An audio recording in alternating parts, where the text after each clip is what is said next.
Hey guys, welcome to my channel. Today we're going to be talking about a very specific time in the relational process with an unhealed empath and a narcissist. If you're being discarded, this is why, this is when it happens, and let's dive in. Watch this video.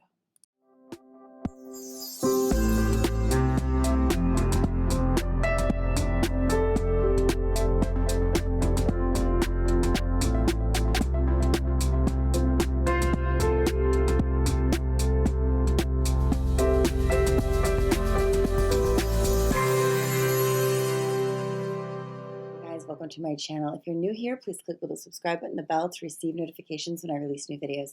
And if you've been with me for a while, thank you so much and welcome back. Just a quick reminder, we are open for one-on-one coaching. I'm taking on a couple new clients this year. We have group coaching, which is Inner Work 1 and Inner Work 2. Inner Work 2 is starting in April. You might want to dive into this one. You don't have to take Inner Work 1 to do Inner Work 2. They're totally different context. So Inner Work 2 is abandonment wounds and trauma bonds.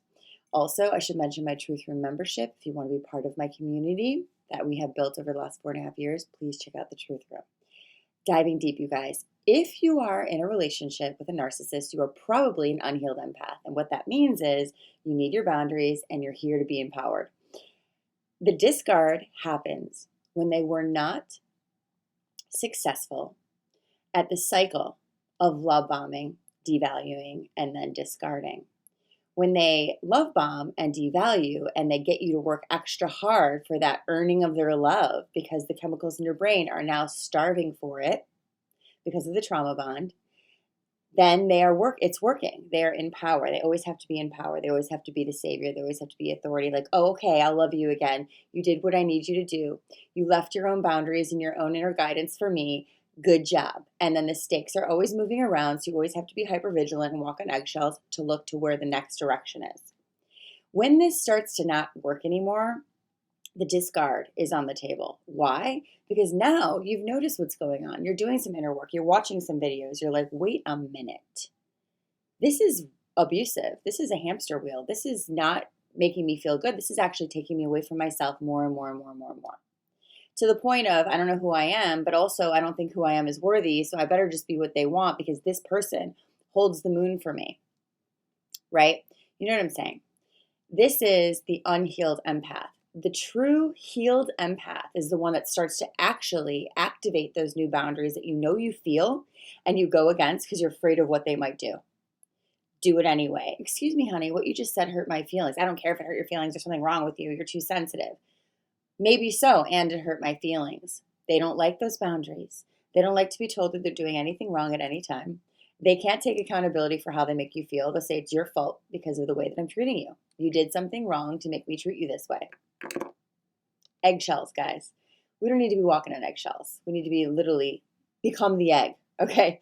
Become the person who's so empowered that you're like, I don't have time for this. Now, this is very hard for you because oftentimes there's a little bit of Stockholm syndrome that sets in when you're in these relationships. And so you're looking to the one that hurt you for validation that it's okay to have a boundary. You know what I'm saying? You're looking at the one that hurt you to validate that you're right about what you're feeling about them. And you're never going to get that from someone who has narcissistic traits or is, in fact, NPD. We're working with both here. A lot of people have a problem with the word narcissist. I don't love it myself. But what you have to understand is many people are on the spectrum of having very childlike, self-centered, controlled, manipulative tactics. And this is narcissistic traits, right? So the other thing you have to understand when you're empowering yourself is, what's wrong with me that I attracted this? I attract these people all the time too, and I also have the discernment and the boundary to say, no thanks, and definitely not, and I have the boundaries and I don't play your game and we're not going to be talking. You're not going to be a client. Like, I have this happen a lot as well. It's not like there's something wrong with you because you attract it. It's why are you allowing it?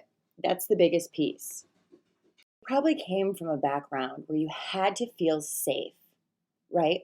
And you never really feel safe in yourself. You're depending on someone else now for that safety because the true safety is being aligned with your needs and your true desires and your true inner guidance. And in these households, we oftentimes had to abandon our own inner guidance to link up with the parent that keeps us safe just to keep it status quo. And this is what you're doing again. You're thinking, oh, this person has authority.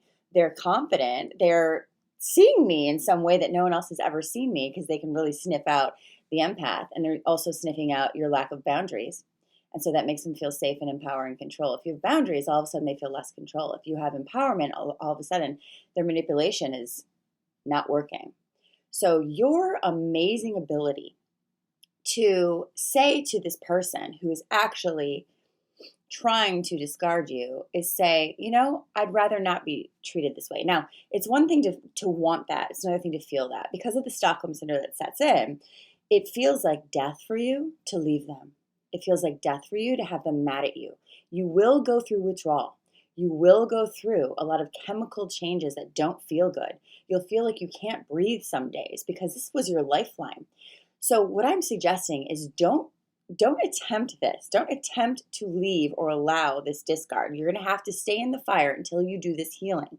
And when you do this healing, as you're in this fire, you're going to start to notice that at some point, when you build up your inner voice and your inner love, you're going to know that you treat yourself better than they do when you stand up for yourself. And even though it feels very, very scary that they're leaving you and detaching from you, what I want you to do is become the neutral observer of what they're doing. Notice all the things, the questions that pop up for you. Is it me that they're doing this? Did I do something wrong? Could I do better? All the old childhood things will come up. And what I want you to notice is this person is who they are regardless of you. This person, how they're treating you, beating you down, thinking of discarding you. If someone can discard you because of an emotional need you have or because you're calling them out on something you don't like, interesting, isn't it? I want you to really look hard at who this is, how I'm being treated. It may be similar to how you were treated in the past. That's the wound. And what you need to see is how you were treated in the past is also wrong. You don't need a parent or someone to be your authority over you anymore. You need you to build up your inner authority, to heal that inner child so that she or he matures into the integration process. And you realize, you know what? I treat myself better than this person does. I love myself better than this person does. I'm understanding myself and having more integrity than this person is. This is your goal. If you're not there yet because you don't love yourself enough, you are stuck in this trap. This is why. The only time we ever attract these people, look at my I Am Worthy course.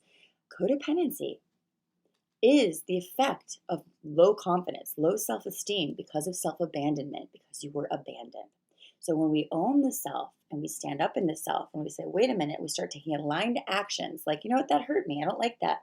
It's going to feel good and then it's going to feel bad because of the reaction. What I want you to do is sit with that good feeling of, I'm doing something right to make them so angry.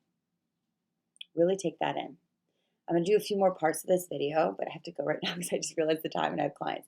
But take this in, you guys. The unhealed empath and the narcissistic type person are going to have a cyclical experience.